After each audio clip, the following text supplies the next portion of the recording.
Run steep, get high. Run flat, stay low. Run the mountain, run the road. Run past the 8-stand to the commode. Oh, run steep, get high. Run flat, stay low. One stream, two guys. Mountain Outpost. Now here's your host. Welcome to episode 29 of the Mountain Outpost pod. The big question tonight is, can you hear me, Matthew Feldhake, out there in the chat room? Yes, clear on the intro. We're hoping for it. If we get the confirmation, it's going to go down. Well, anyways, I am your host, Jamil Curry, here with my co-host, Skylar Hall, Schizofresh. How's it going tonight, sir? Dude, doing well. Things are plugging along. They're saying it's very echoey. How about now? Are we better?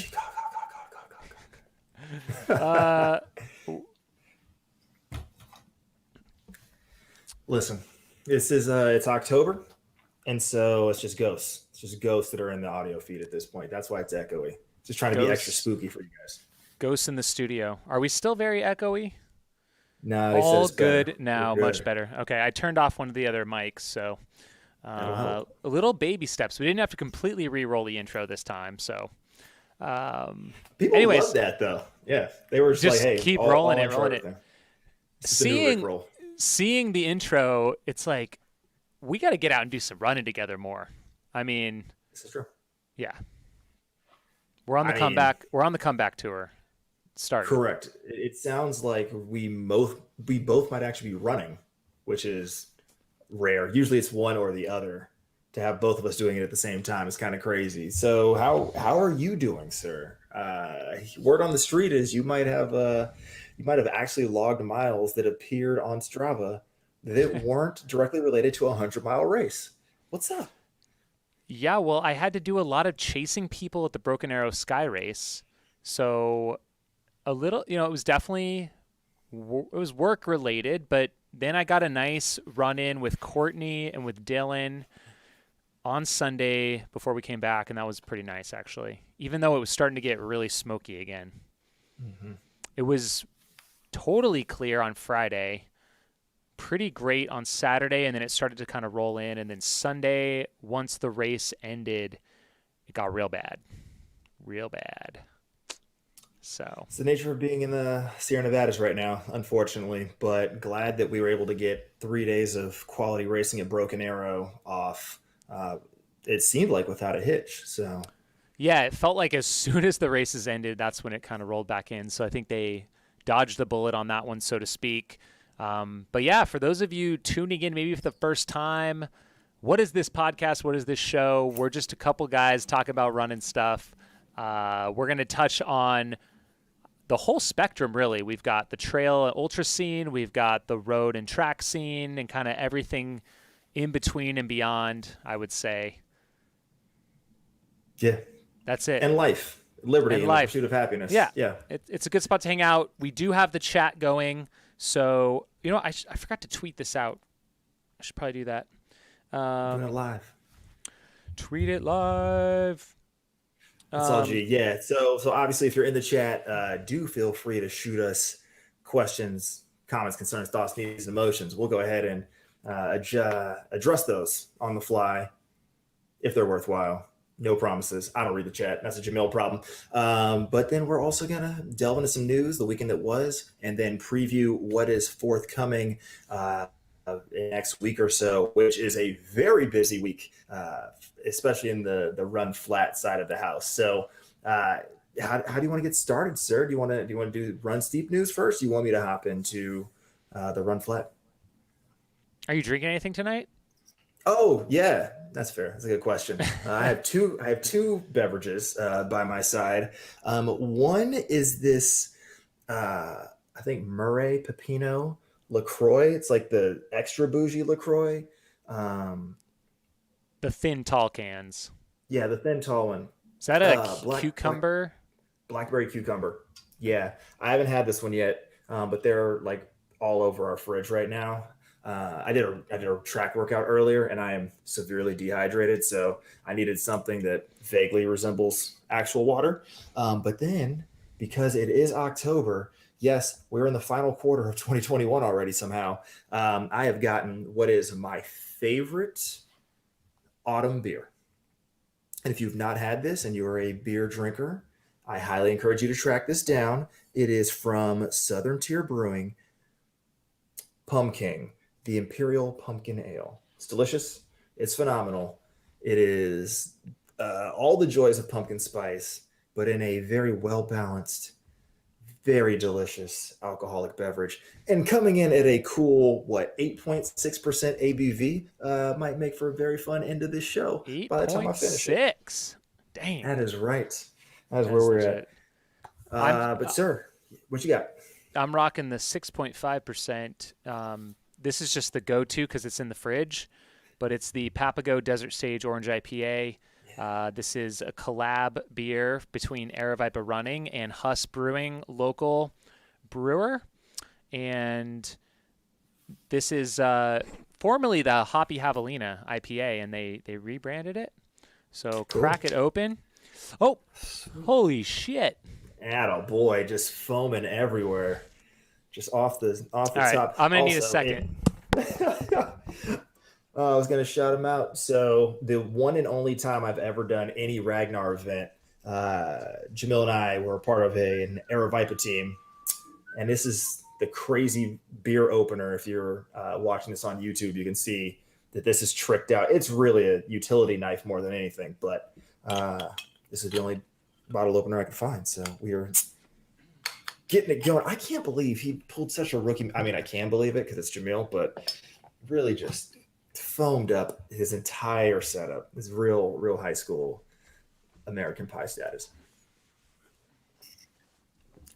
All the more reason why, if you are coming to the Javelina 100, you got to make sure that you track Jamil and I down somewhere around headquarters, depending on the commentary schedule, because we will be live streaming the entire Javelina 100 here on YouTube. I think it's actually going to be on the Aravaipa Running YouTube page, but when we're not commentating, we will be out on the scene.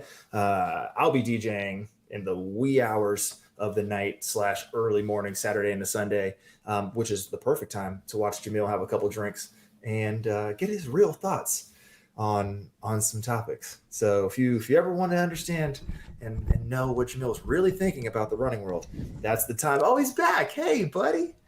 Yeah, we're doing great. So, did you just jump right into Run Flat news? No, you can go listen to that later. Yeah, cool. You want me So to I'm do not Rock Flat drinking. news? I'm not drinking tonight. We're doing great. You're fine. No, you just spilled half your beer. It's cool. I think those ones have gone bad, so we're just gonna get rid of those. There's no such thing. No alcohol left behind.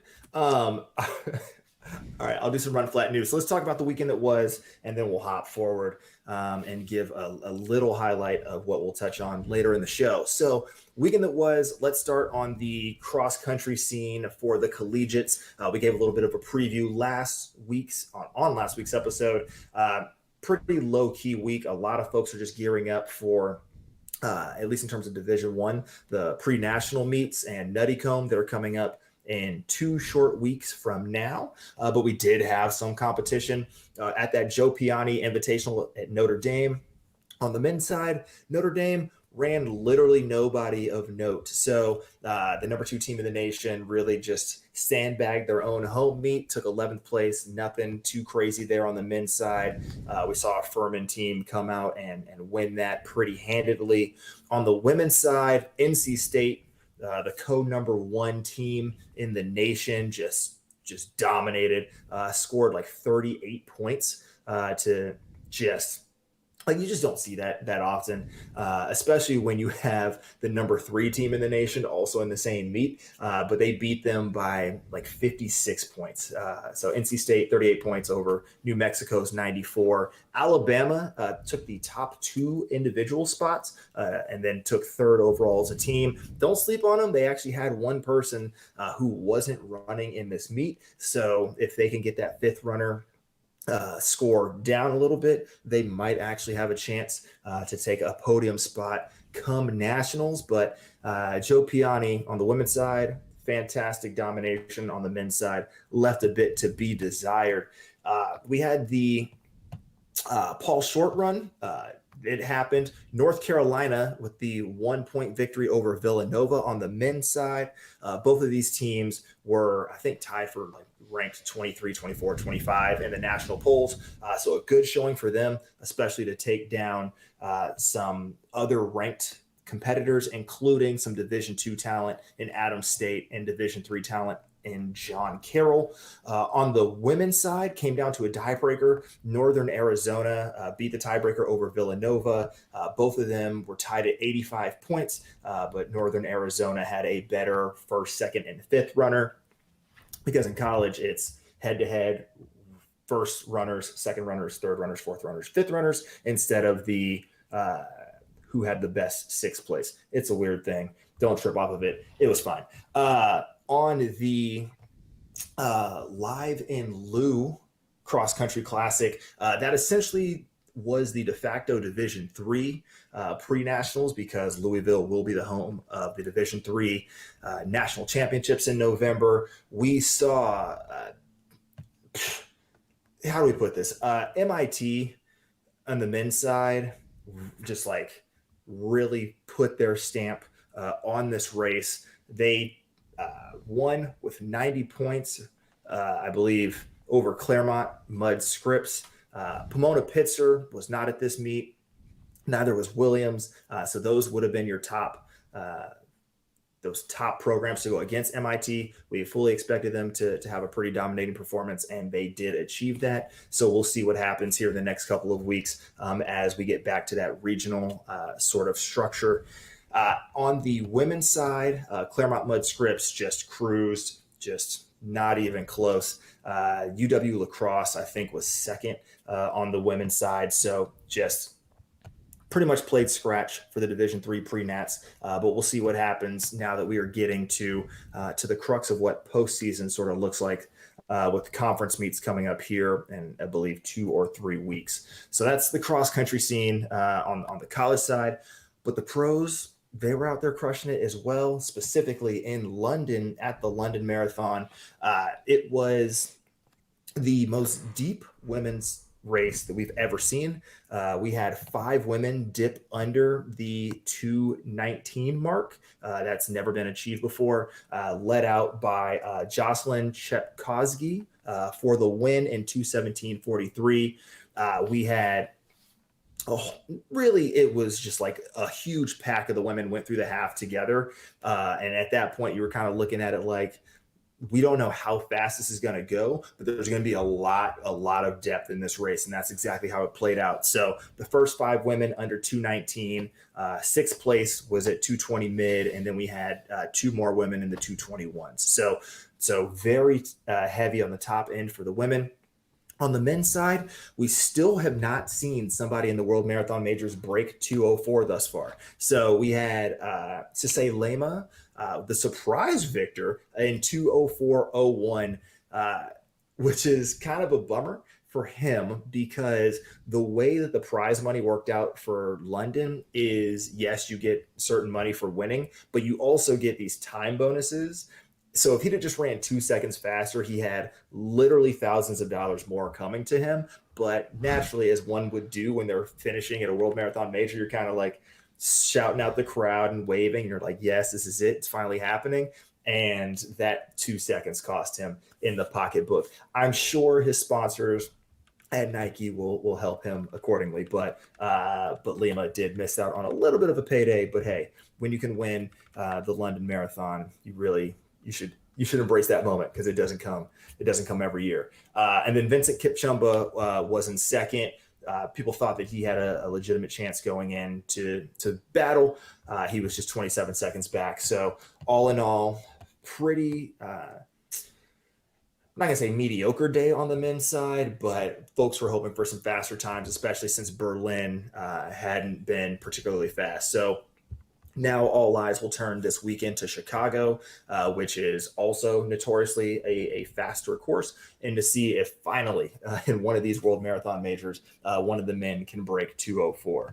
And we must note, because we are talking about London, that was the second stop on Shalane Flanagan's I'm going to run 6 marathons in 6 or 7 weeks this fall. And she clocked a 2:38.32 in Berlin. You're like, all right, cool. She's going to be smooth. Like, just get through London and then get back to the US for what's going to be this double this upcoming weekend. No, she doesn't just coast. She runs 2:35.04, right? Takes another 3.5 minutes off of her time in Berlin, having just run a marathon 7 days prior. So maybe Shalane's finally learning the wisdom of many ultra runners, being like, we're just going to do stupid long runs every weekend, and she's going to progressively get faster. So we'll see what happens this weekend. We've got Chicago Marathon on Sunday, Boston Marathon on Monday. She's not the only person doing a double, but we'll get into that as we preview later on in the show. But that's Run Flat News in terms of the weekend that was. But there was some fun stuff that happened in the ultra scene and the mountain and trail scene. So, Mr. Run Steep himself, dude, what went down this weekend? Well, we got one little comment in the chat. By the way, we are monitoring the chat, so please say something. It literally says say something ... Okay. And we've got Skylar, thoughts on the 44-year-old EIU cross-country school record going down? Yeah, what I feel like Matt sent this. Okay, so... really? You think? Yeah. Yeah.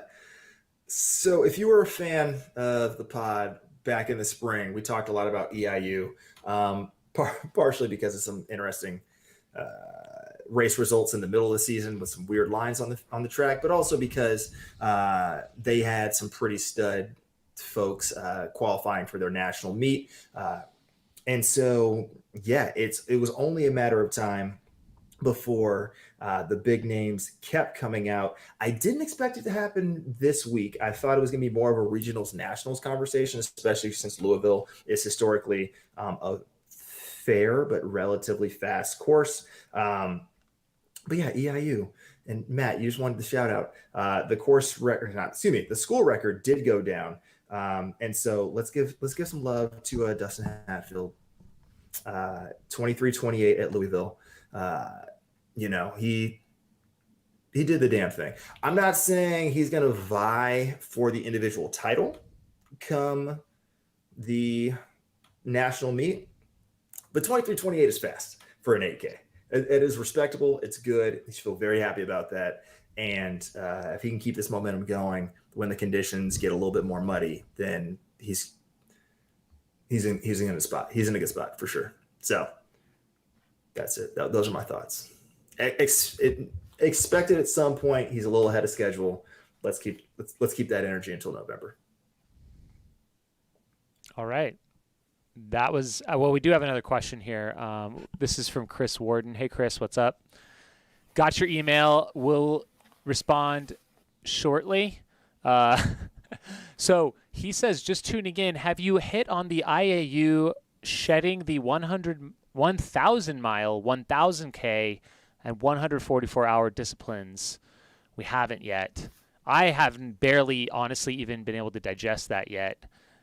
But we just for those of you tuning in or don't know what this is about, the IAU, International Association of Ultra Runners, has some new guidelines surrounding world records, ratification process, requirements, et cetera, et cetera. They were just approved like 2 weeks ago, and they'll take into effect 2022. So some things that are interesting, they apparently will no longer manage the world records for those 3 distances I just said. So 6-day races, 1,000 miles, 1,000 kilometers. But they now will manage it for 50K and 100K, apparently. And then, let's see, the official nomenclature. I don't even know what that word means right now. Nomenclature? Just nomenclature. So the first, official naming of those will be the International Association of Ultra Runners World Records, and then World Athletics World Records. Okay? There's an iRunFar article. Check it out. Like, if you want to get in the nitty gritty, and you can probably read their full report as well. Trying to see what else there is here. It sounds like for an IAU world record, you must have 3 athletes of the same gender as the potential record holder must participate in the race. To be considered for a ratification, there must be evidence of a negative doping test following current world anti-doping rules.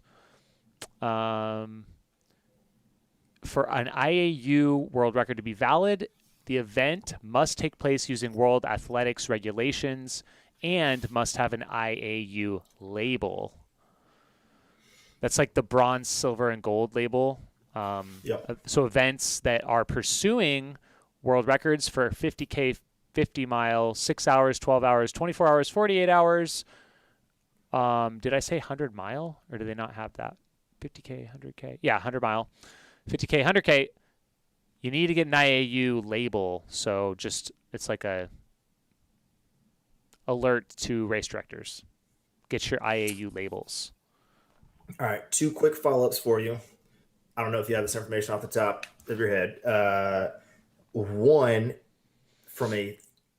the 6 days seems like a kind of big deal because I can at least name several 6-day races that happen. But the 1,000 mile and 1,000K, that seems less common. Well, 1,000K will be within 6-day. Well, yeah, but I'm saying like. Well, no, actually not. Chasing that. No, because 1,000K is 620 miles. So the only time people are going to be hitting 1,000K is in a 10-day, typically. Okay. And then for a 1,000-mile race, I mean, I don't even know. There might be like 1,000-mile race out there in existence currently. So this makes perfect sense for them to go with a more common distance. So several 50K, 100K common distances versus Probably. those that aren't. Okay.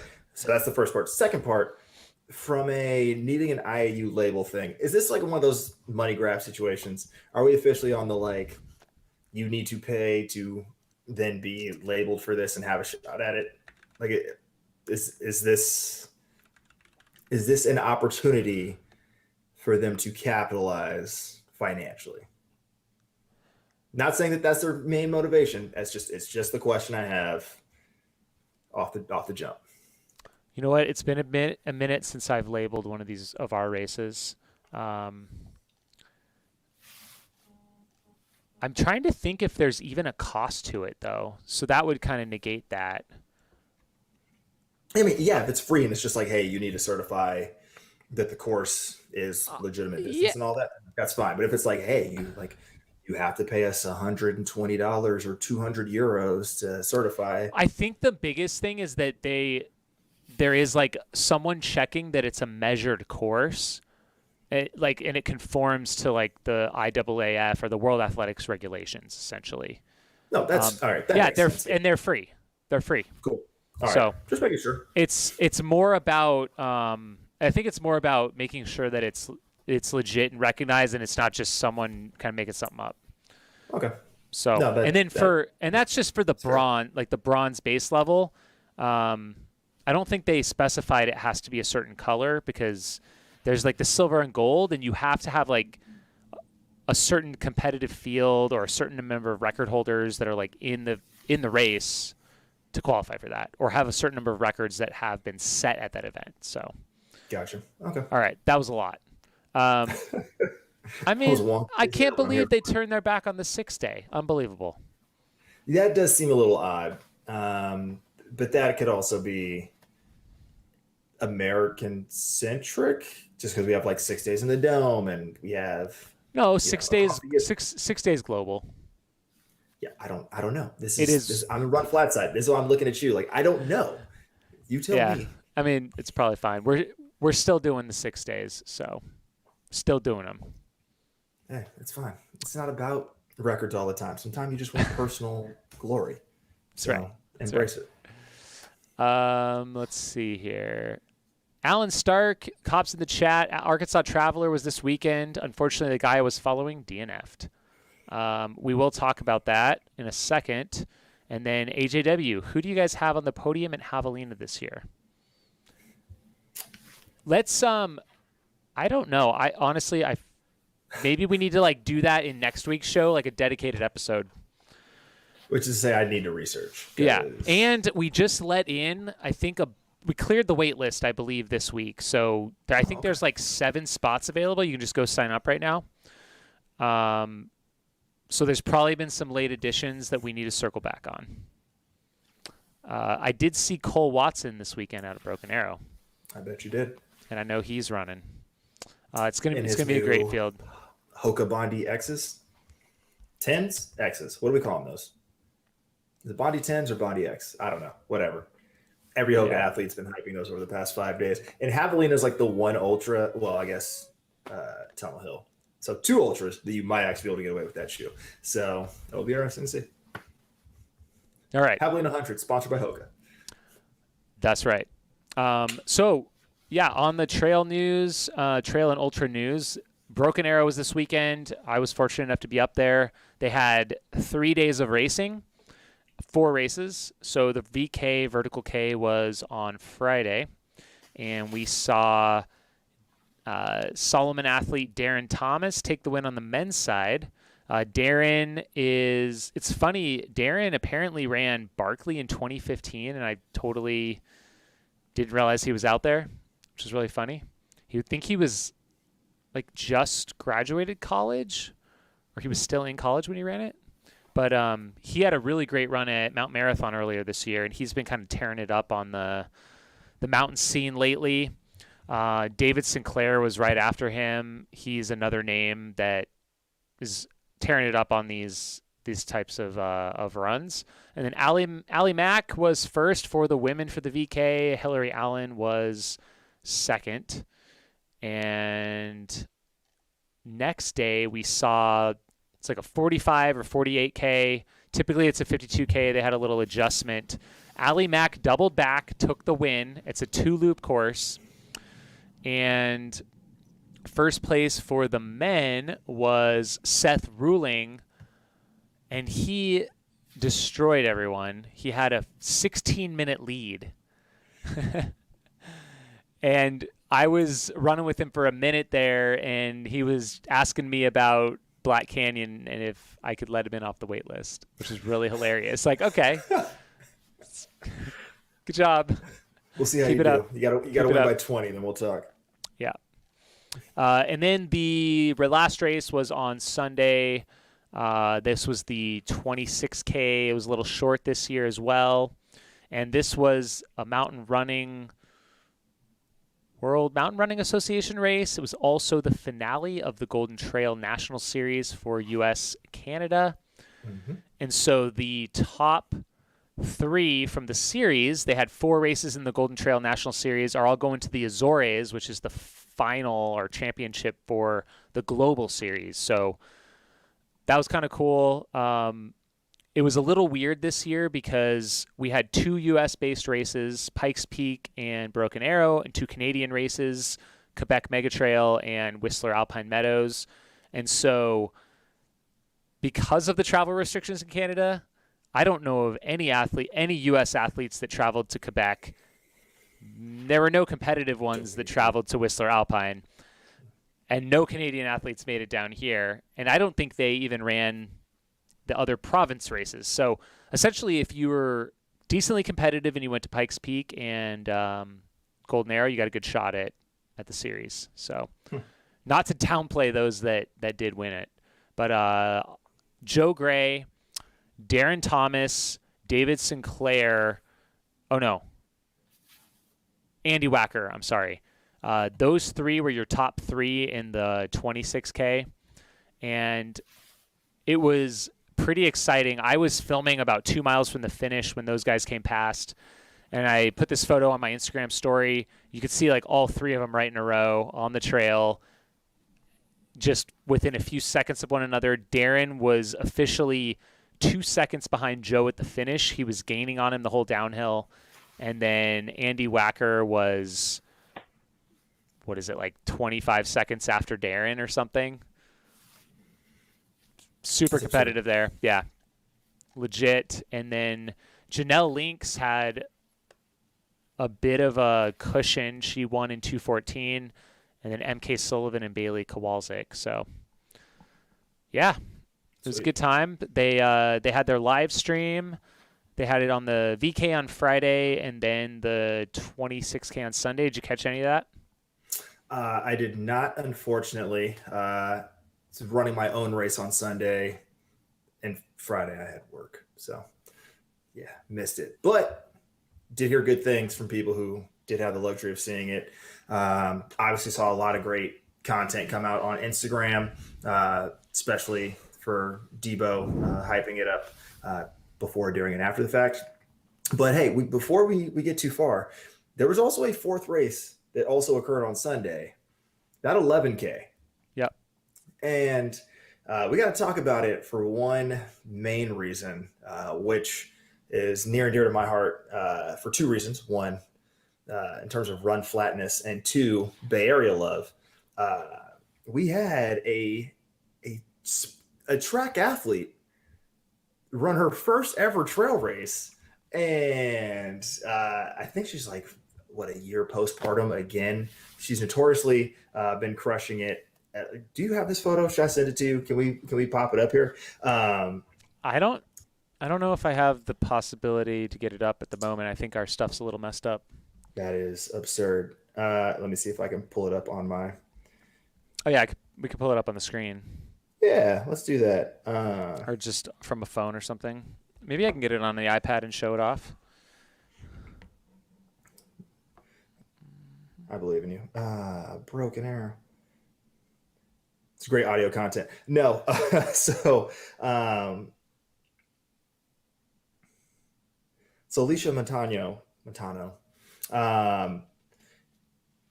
Do we have? Oh man, this photo was so hilarious because it encapsulated, like, if you've ever like just been running around your local park and like people who are playing basketball or students or anything are just like, why is this person running for fun? Like, it was that photo at the end. It's just like, yeah, no, this is what it looks like when you dunk on folks. This one? All right, I can't find it. Yeah. I mean, this is it, but you probably can't see it. I know. She's literally just like, okay, on the bench, just completely reclined, just like, what is life? But well, yeah, do you want to do it? Do you want to do an introduction? Alicia Montano. You can go to @ALYSIAMONTANO on Instagram. Go ahead. No, I mean, she's been around for ages at this point, like the solid decade. I mean, multiple Olympic trials. She's run like completely pregnant in the 800, just been like, listen, I qualified. I'm just going to do this anyway. I have no chance of making the Olympic team, but like, I'm just going to show that mothers are great. She also has a podcast herself with a few other athletes talking about women in sport, women runners, and there's a lot of the difficulties, challenges, nuance that comes with being a female athlete. So yeah, she's been a great ambassador for the sport, often running in the Berkeley area, still on the Cal track. So yeah, shout out to her for going well outside of her norm, because 11K is a hell of a lot further than 0.8K. So good on her. Super excited to see yet another track athlete making their way to the trail scene, following Stephanie Garcia doing so at the USATF Trail Half Marathon just a couple weeks ago. So yeah, man, it was a good race. 11K was fun. And there were a couple people, I don't know if you know this off the top of your head, but I saw some scuttle about several people who ran all four events. Like ran the VK Friday, ran the 52 quote unquote 52K Saturday, ran the quote unquote 26K Sunday, then turned around like half an hour later and ran the 11K. Was Max King one of those? I feel like I don't know if he ran all four, but I definitely saw something on Strava where he was like, I don't know why I thought the 11K was a good idea. So it's a good time. I think people are just excited to be out, which we thought would be the case with Broken Arrow. Excited to be back a part of the community. And some people might have just had a lot of fun getting out there on the mountains and training.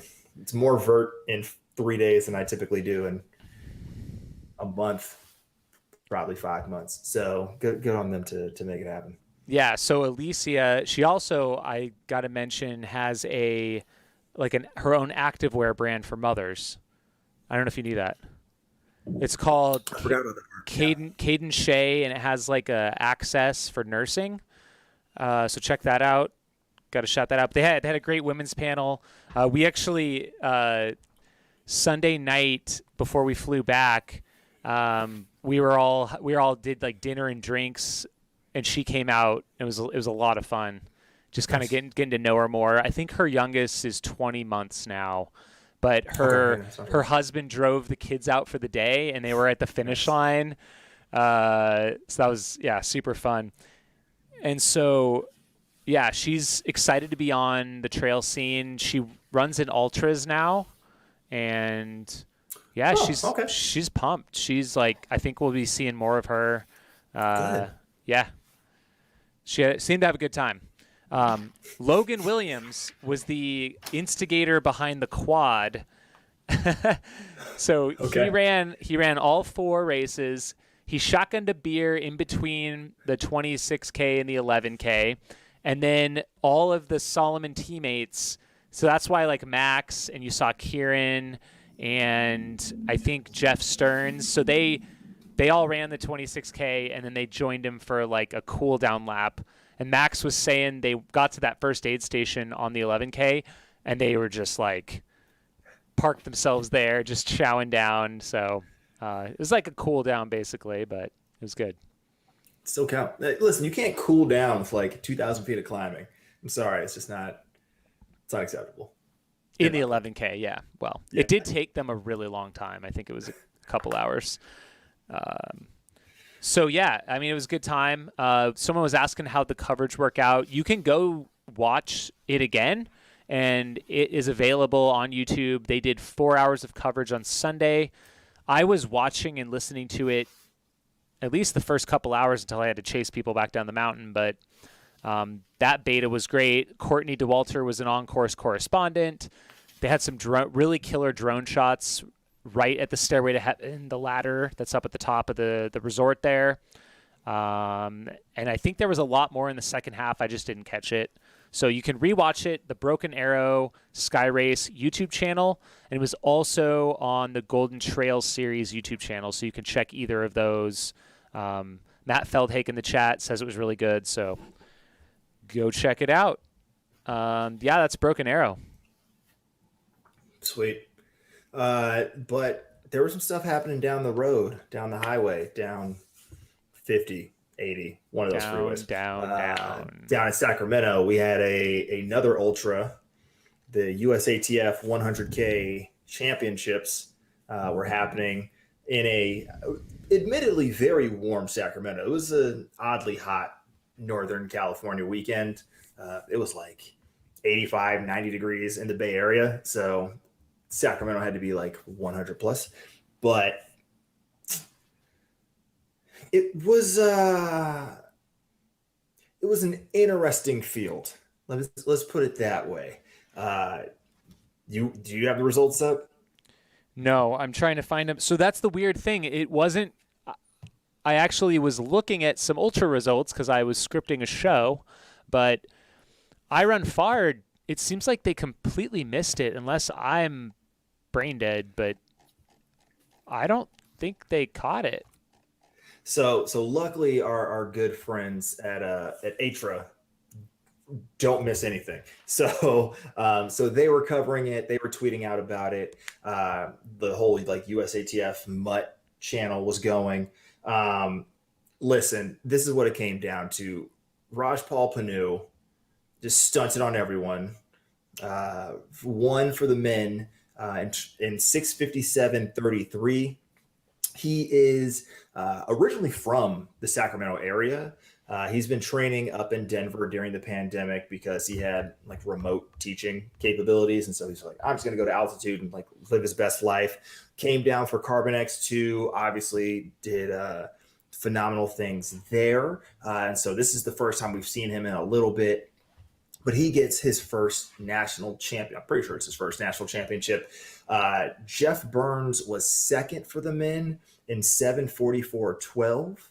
And third place for the men was actually also the first master, Alexander Suchi, I want to say is how you pronounce it, in 10:45:04. That is correct. You're third place person in the 100K road champion national championships ran 10:45:04. No. Which it is what it is. So cool. Come on. Dude. What is happening? Listen, I don't know. You gotta be. Stop it. Stop. I'm just telling you. I'm giving you the facts of the case. Where's the outrage? What is happening here? Now that was the third overall person. 100K national championship. How many total participants? Okay, now you want me to actually do research here. So before I give you the total number, sorry for jumping in. Go ahead. No. I will definitely get to that. That's a whole other tab I got to open and scroll and count. He was not third overall. That goes to the first female overall, which is Elizabeth Northern. She had never run a 100K before. The furthest she'd ever run was like 48 miles in training or something like that. So she takes third overall in 7:51:58. Sunduk Kim takes second for the women in 9:20:10. And Rachel Kelly was third for the women in 10:15:10. So for those keeping track at home, the overall top six were Raj, Jeff Burns, Elizabeth, Sunduk, Rachel, Alexander. And then from Alexander to seventh place was another 77 minutes to the fourth place male, seventh place overall, first over 60 finisher in the field. That would be Chuck Amitol. And so to answer your question, Mr. Curry, we had, according to the official website, or at least like the live tracking results, we had 10 finishers, 1 DNF, and 7 DNSs. So 11 people apparently started. All right. This is a national tragedy is what this is. I mean, it's a 10K loop. Okay? It was a 10K loop. We should be putting more into these, I think. Like, something's got to happen here. Matt, let's get a brief going on this, buddy. I think we could do better. Go ahead. No, the one thing I do want to mention is this website seems a little off. I feel like there must have been more people, but really? I would hope so. But one person, especially on that we expected to perform well on the women's side, Kaylee Demerjian, was a late DNF. She was crushing it. Everybody thought she was on pace to win the whole thing, and then magically was found off course and had to be transported to the hospital. So it sounds like she's fine. She's reported out on social media that she got some IVs. So she's on the mend, but a former standout podium performer, I believe, Ed Haviland 100, was on pace to also take, I believe, her first championship before things went a little sideways for her. So that's unfortunate. But even with her in play, that still would have been a very let's go ahead and say a field that would have left a bit to be desired for a national championship. So I don't know if people just didn't know this one was happening. People really don't want to run 100K on the roads. I don't know. I don't know what happened, No, but I mean, uh, I mean, look at Carbon X2 or the Carbon X. Like, I think there is interest. I think that, yeah, there's potentially not good marketing or like I didn't know about it. It seems like it was, and maybe I wasn't paying attention, but I don't know. I feel like it could be live streamed as well. Like there's no reason, especially a 10K loop, that could maybe add some more interesting elements to it. Just spitballing. hey, man, listen, we If you go to the comments section, no one seems to care. Matt Feldhage does. He says actually that USATF shouldn't be governing stuff beyond the marathon. No one cares about national championships. We need to invest into the ultra distances, make the races more exciting, etc. So, I don't know.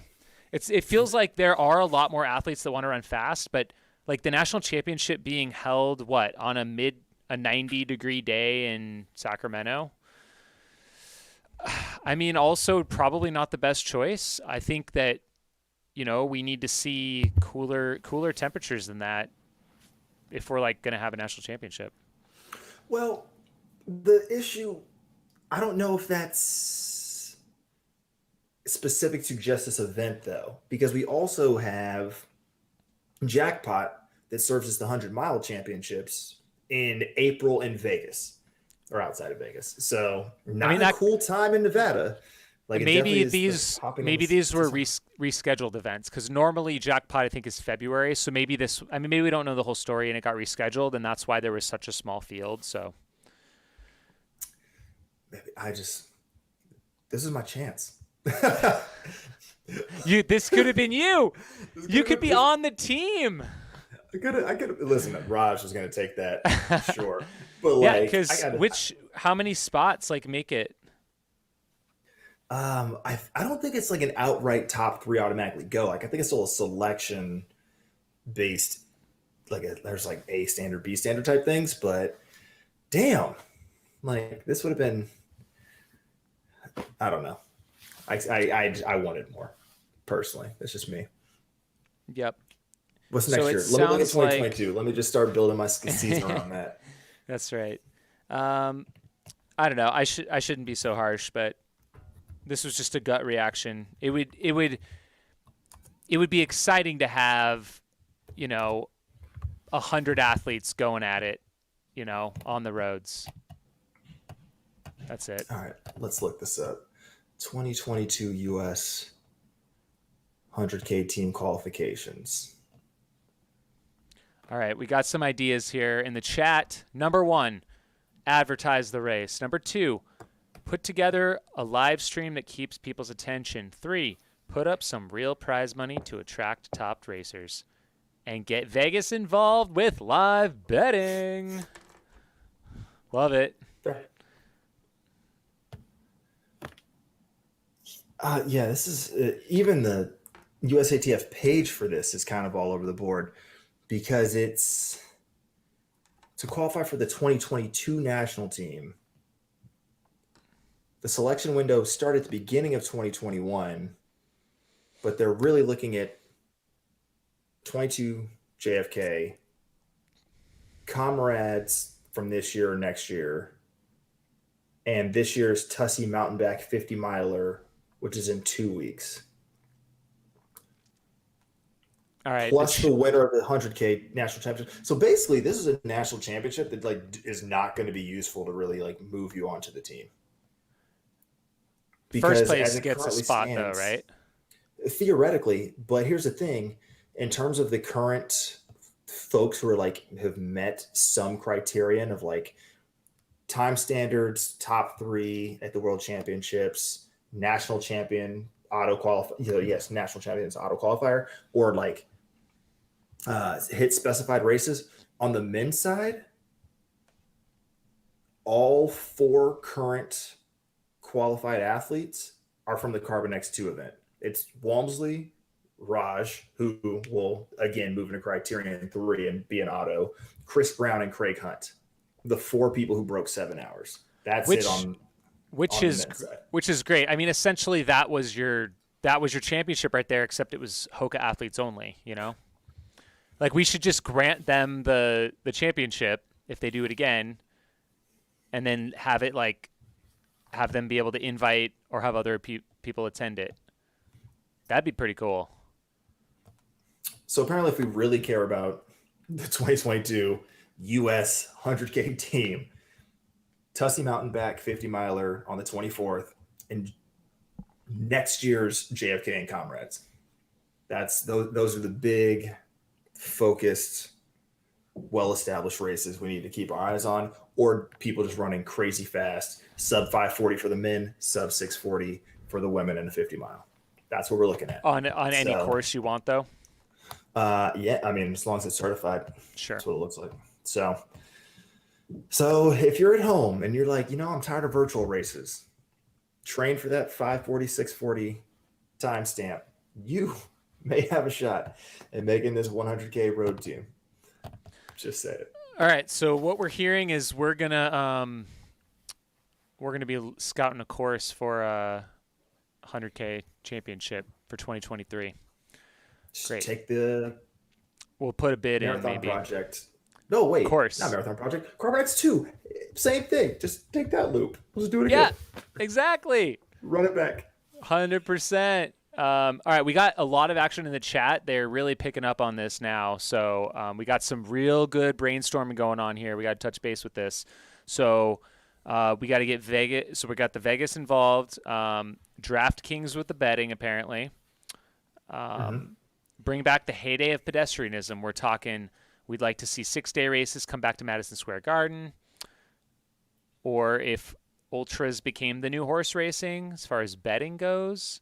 And then, let's see, duplicate the environment that Europe does for a modern 6-day, drinks, food, music, etc. Sunday family day. All right. Great. So like Javelina. Got it. Sure. Cool. Yeah, as far as 6 days go, when I was at the Dome in Alaska, we were like, that'd be kind of fun to put on a 6-day track race.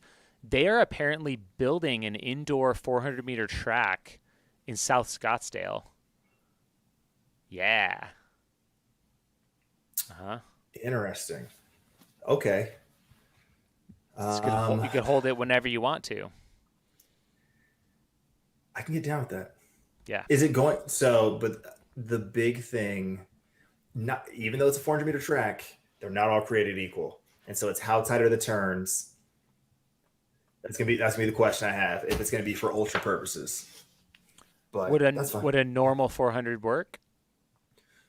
I mean, it's just a function of, is the straightaway closer to 94 meters than 100? Because then you can like loosen up the curves a little bit, which for an ultra, even though you switch directions, might be just a little bit kinder to folks.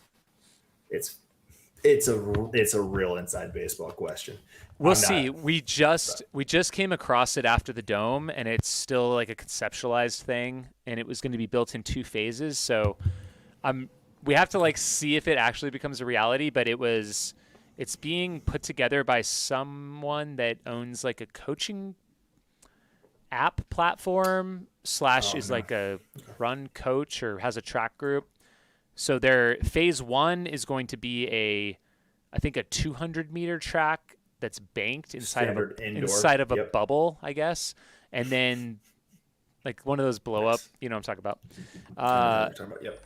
And then they're going to like phase 2 is going to be to build the full size 400-meter track in like a real building, the whole 9 yards, and host track meets and training and track nights and whatever else. So, does Arizona allow sports betting? No. It's not McMillan, Matt. It's I think it's like Run Right. I'm gonna say. I could search for it real quick. This is good. Yeah, because I know Altus is leaving to go to Atlanta. Okay. Run Right Track and Field. RUNRITE, track and field, transforming the sport with high-tech indoor track and field arenas. So you're going to build a bunch of these things? Hey, listen. The one thing I will say this as somebody who went to school on the East Coast, coming from the West Coast. Indoor track, very different beast, very fun. Something that we don't get to appreciate unless you are like in those very specific environments in really the Northeast, or like you go to, what is it, Simplot in like Idaho. So I'm all for more indoor tracks, especially because it's the opposite issue in Arizona. It just gets hot as hell. So if you can temperature control a fun track event in the summer, like that'd be fun. Like you finish your outdoor season and then you're like, cool, let's do some all-comers meets on an indoor track.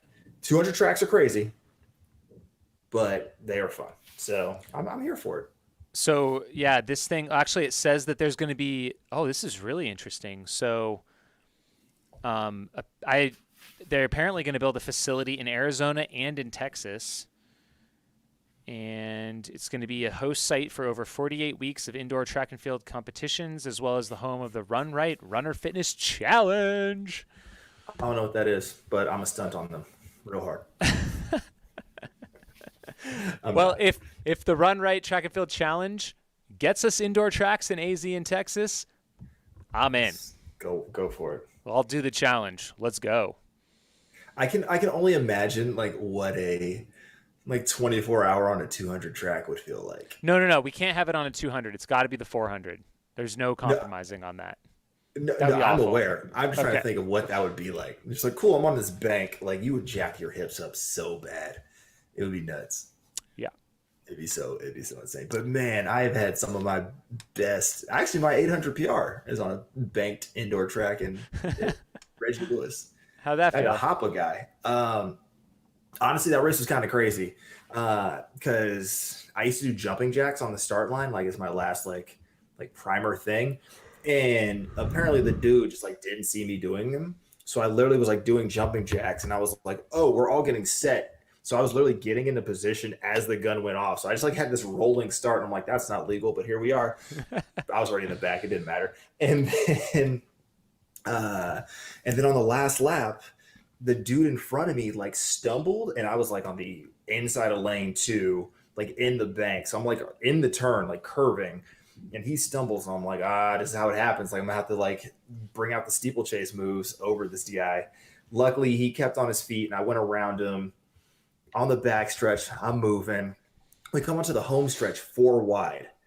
So we like literally had like dudes coming off into lane 3. It was insane. It was just like this crazy kick. It was fun. It was a good time. And then I got plantar fasciitis like 2 days later, and that was the end of my season. That was a bummer, but I still remember that day gloriously. And every time one of my high schoolers tries to talk about how they want to get out of a workout or something, I'll be like, listen, no excuses.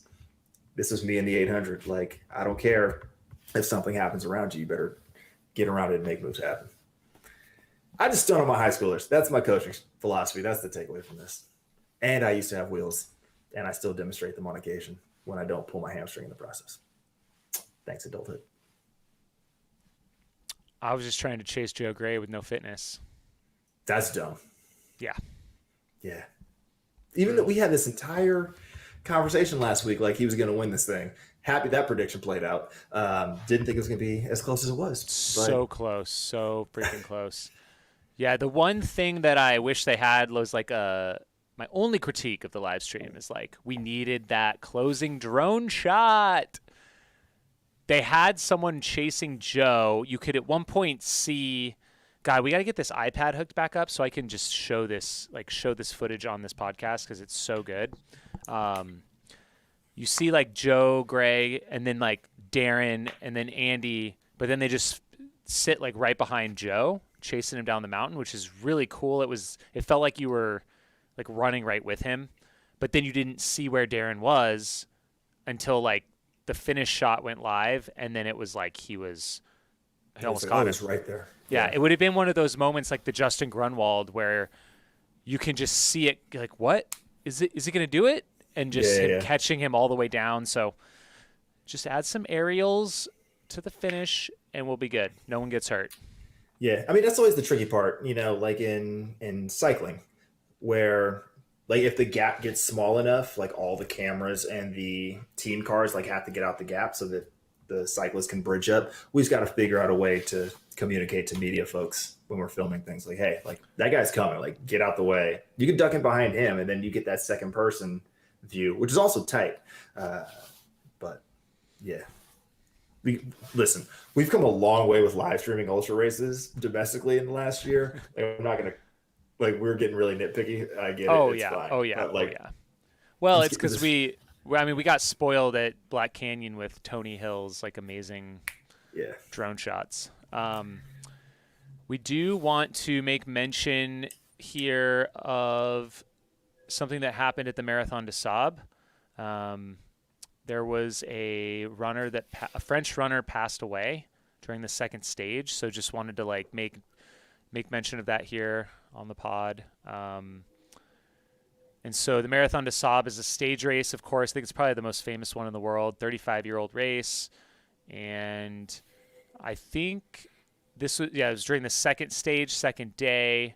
They haven't released the name, it sounds like, but the runner was in their mid-50s, experienced.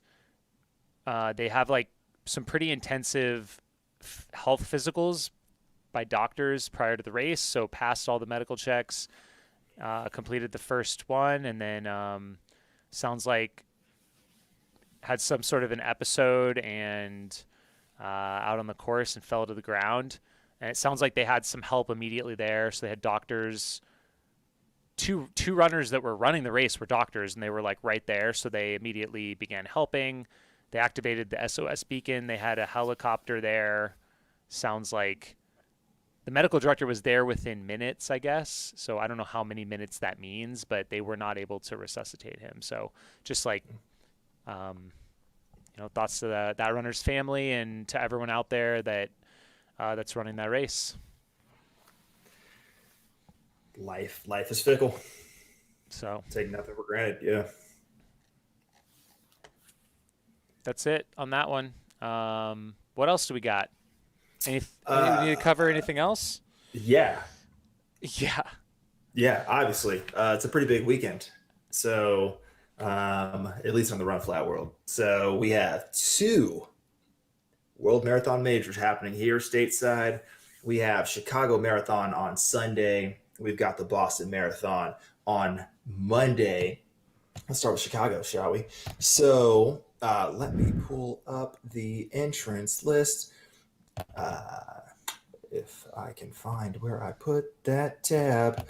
So in terms of Chicago, there have been a few changes since like the original list was outlined.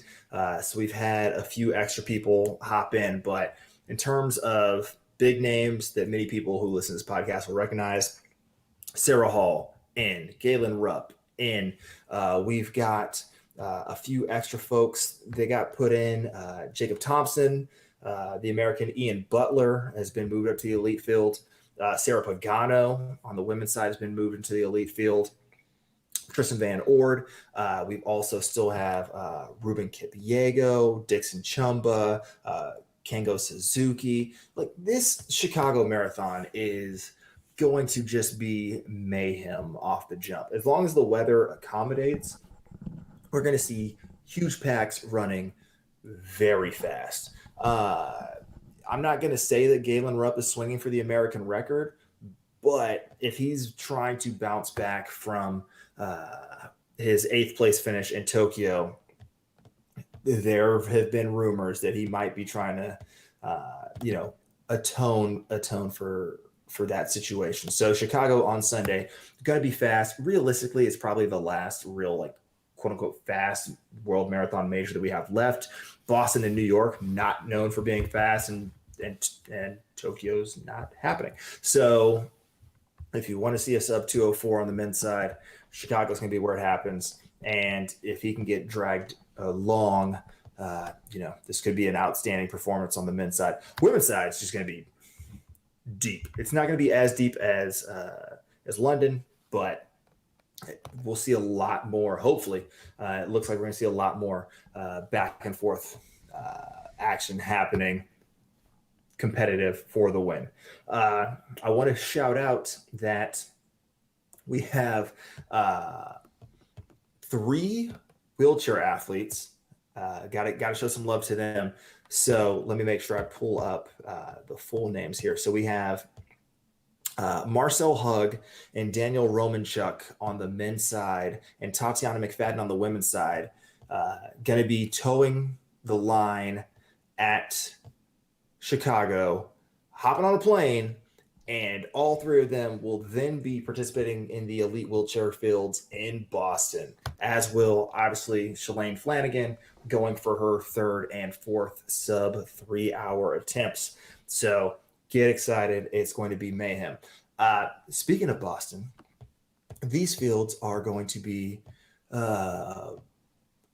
ridiculous. So looking at the elite fields, it's a lot of folks who are from African nations, right? We always have a stellar field that comes from Ethiopia and Kenya. The top 13 seeds on the men's side are from either Ethiopia or Kenya, led out by Asefa Manktu. We have Wilson Chibet. We've got Thomas Kiplagat. We've got, between everyone involved on the men's and women's side, just like for context at Boston, we have, I think it's something like 14 former champions of the Boston Marathon. Like, it's something absurd. And so in terms of some of the folks who've been at the top of the board recently, or folks that have been killing it in the COVID year, Yuki Kawauchi is back on the men's side. We've got Abdi, was 3rd at the Olympic trials, ran for USA in Tokyo. He's back. Scott Fauble, back. Colin Benny, who ran 2:09:38 at the Marathon Project, back. Scott Smith. You got Parker Stinson, CJ Albertson, who is like everybody's favorite low-key, I'll run treadmill Zwift workouts and call it a day. He's in the elite field. You've got so many folks. Peter Bromka, going to be running as a master's athlete, the first person out, I guess technically second person out from the U.S. Olympic trials. He's going to be here. Not in the elite field, but Mario Fraioli, just like friend of ultra runners and runners everywhere in America and worldwide. He is going to be out there. On the women's side, Edna Kiplagat's in the mix. Jordan Hassay is in the mix. Mary DeBaba. You've got Des Linden going to be back. You've got Molly Huddle, Caroline Rodich. This list of folks is insane. But I got to shout out some folks you might not have heard yet. Also, I just want to point out real quick, Devin Yanko is listed in the elite field for the Boston Marathon. That's wild. So get excited for that. But on the women's side, Caroline Shepkowicz and Elena Taub are debuting at the Boston Marathon for their first go. So we'll see what they can bust out. And then on the men's side, Harvey Nelson and Leonard Barsotin, I believe, is how you pronounce that. And Jamal Yimmer. The 3 of them are going to be debuting at their first marathon.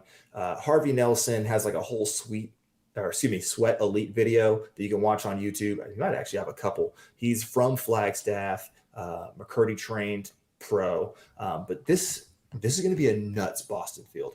The weather right now is looking muggy and warm. I think the overnight low, last time I checked, because I'm going to be running, is 58. And the high is like 73. Dang. So originally it was like a 40% chance of rain. That had apparently moved out the picture, but it's not going to be dry. It's not Phoenix. So Boston's going to be a mess. It's going to be great to watch. So it's also going to be very interesting because I can't speak for the other marathon majors, but the way that Boston's working is that elite field for the men and the women, and then the wheelchair fields are going to go in mass, normal gun start, and then every age grouper is just a rolling start. It's like you get off the bus, and then however long it takes you to get from the bus to the start line, like you do your thing, and then start when you want. So it's just gonna be mayhem. With you're not gonna be able to use the on course clocks unless you know exactly when you cross the start line, because they're going to be timed to the elites, and you're going to be like, you're doing mental math the entire time every mile. So it's going to be, I have a hunch that by the time we talk next week, we're going to hear a lot of people who are like, I didn't know I was off pace, or I didn't know I was going way too hard. So it's going to be fun. Yikes. Wow. It's going to be good. But yeah, no, these are going to be very fun to watch. Boston always is streamed online. So if you happen to have the federal holiday off, then you have that luxury going for you. And then Chicago's a Sunday. I believe it's on the local NBC channel. So if you can track down Chicago NBC stuff, then you got that going for you as well. Yeah. And obviously we'll watch Shalane. I'll try not to get completely demolished by her. It's going to happen, but I'll try not to. And yeah, it'll be fun. And then you did a race. Next Tuesday. You did a race this last weekend, sir. How'd that go? It was good. It was good. Yeah, I did the Rock and Roll San Jose Half Marathon. Really, I originally signed up for it in like May and was like, oh, it's going to be my like full gas tune up for New York, because at the time I wasn't in Boston because I had missed the cutoff by 2 or 3 seconds. But yeah, I went into this one recognizing I had 8 days until Boston. Ran the first 15K relatively conservatively, just like good marathon pace effort, everything checked out, and then just like did a quasi workout, 3-minute on, 3-minute float for the last 6 or so K. And yeah, like I feel good about it. I rebounded, easy run yesterday, did a track workout today. So I'm feeling good heading into Boston. Number 1 goal is to get out healthy. Number 2 goal is have fun. So, yeah, don't get me wrong. Good goals to have. I say that now, and then like I know that like the first 3 miles of Boston, I'm gonna be like, let's be conservative, but it's like crazy downhill, and I'm like, well, I'm on this pace now, and then my ego will take over, and something stupid will happen. But as it currently stands, my goal is to just run some sort of like workout style plan, or be like, hey, I'm only gonna like press until this mileage and then like just cruise to the finish. Something. I haven't decided exactly how I'm gonna play it yet, because after Boston I have 27 days till New York, and that's the A race. But yeah, dude, I'm looking forward to having a good time. So if you're in Boston, let me know. I'm not one of these people who flies in early, so I will really only be around Sunday, Monday, Tuesday. But not, they don't sponsor this, but I'm going to be at the Whoop. I'm planning, based on the weather, to be at the Whoop shakeout run on Sunday. And then, it's 4 miles easy, which was already on the plan. So I'm like, might as well go hang out with Sam Parsons of 10-Man Elite and go for an easy jog. And then, yeah, I'll be on that like 7:30 bus up to Hopkinton on Monday. And then I'll be at some local bar right near the finish line, probably after all said and done. So hit me up, say hey. And then Tuesday, I don't know what I'm doing. I got to keep running because I got cross country races and I got New York to get ready for, and I have quad dipsy. So no rush for the wicked, but it's gonna be fun, man. And then apparently, I guess we'll do a podcast from the hotel. And yeah, it'll be enjoyable. Yeah, I'll get a hotel room as well, just here in Phoenix, and we'll both be in hotel rooms, so it'll be perfect. Just kidding. Let's save that energy until we're live commentating happily in 100. How about that? Perfect. Sounds like just a couple more comments in the chat, and then we'll kind of wrap things up. Alan Stark, when you get back to longer stuff, isn't Biggs in a couple weeks? I also heard they're having an OG group at Laz's the week before. Any knowledge of that? I don't know what that means.